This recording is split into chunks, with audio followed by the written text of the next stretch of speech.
आज की सनसनीखेज खबर, बबन लोहिया की मौत के साथ ही साथ जानवर खुद के सरेंडर करेगी, कैलाश ऐलान।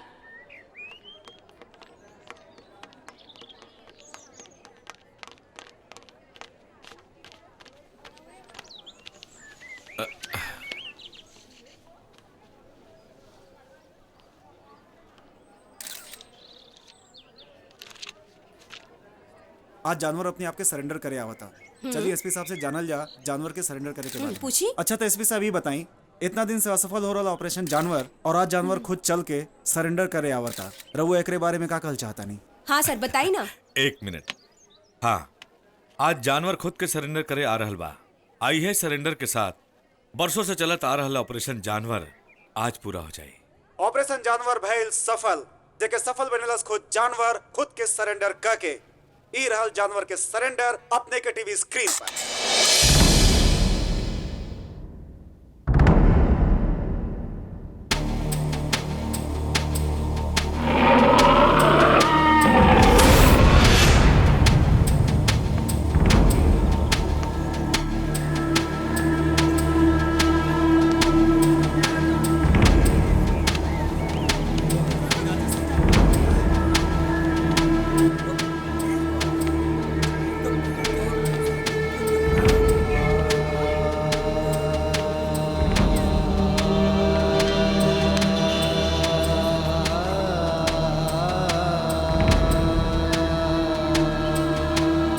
सर बब्बन लोहिया के मार के हमार जानवर बने के मकसद पूरा हो गया। बहुत बड़ कुर्बानी देवे के पड़ल तारा। हमरा के बहुत हमदर्दी बा तोहरा से। तोहार सजा कम करे खातिर हम सरकार से सिफारिश करब।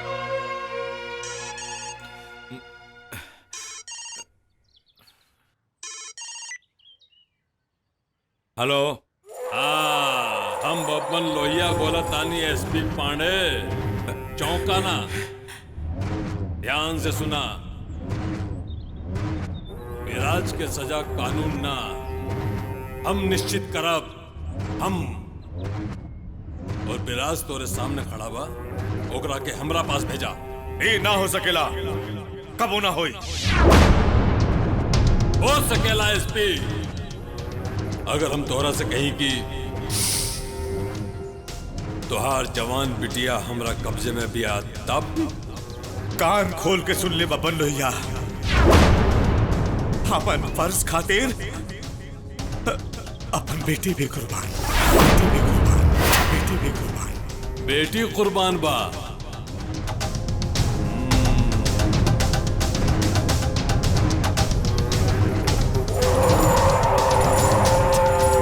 अगर हम ई कहीं कि तन्नू भी हमरे पास पिया, तब वो भी ना होई।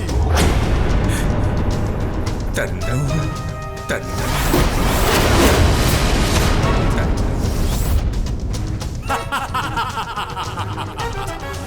विराज सिंह का कहले रहले कि ई लोकअप से तोर शरीर ना आत्मा बाहर निकली। आत्मा देख, अब ये आत्मा ना हम खुद बोलत आनी। हमार आवाज सुन के तोर पैर तले जमीन खिसक गई ना। अरे तू हमरा के ना, हमरा जुड़वा भाई के मरले बाड़े।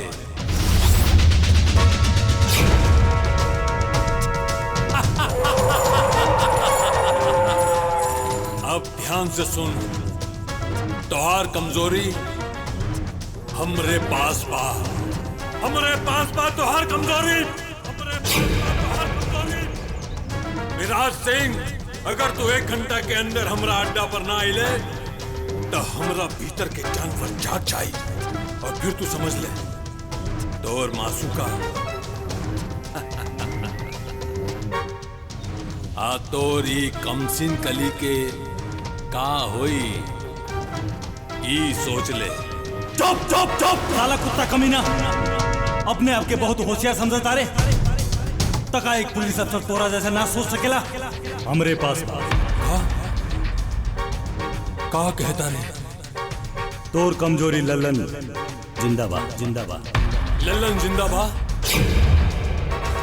पंडित बोली सरकार, लल्लन जिंदाबाद। विराज देख देख, हम इ दोनों के छोड़ दे, तू लल्लन के लेके आजा। होशियारी ना, तोहरा हमरा बीच में पुलिस ना आवे के चाहिए बस।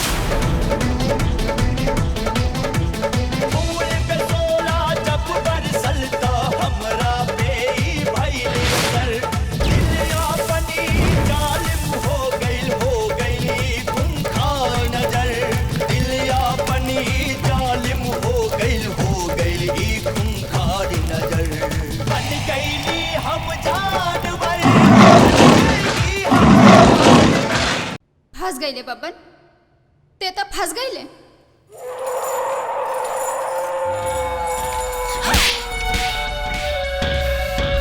ते विराज की ना अपन मौत की बुलवले बाड़े।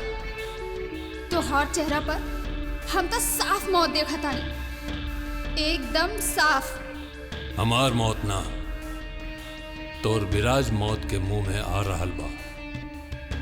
अब वो यहां से बच के ना जा सके। ए पंडित, सीताराम।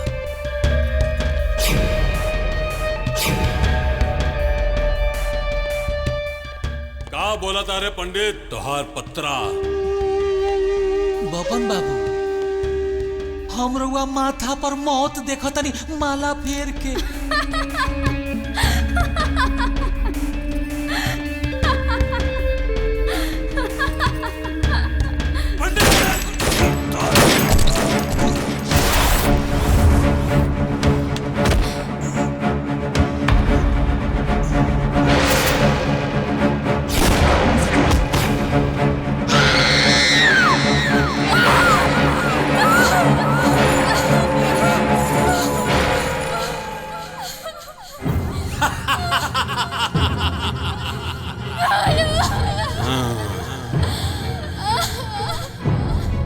तनु तनु ठीक हो गई।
Click on the bell icon to get regular updates from Venus.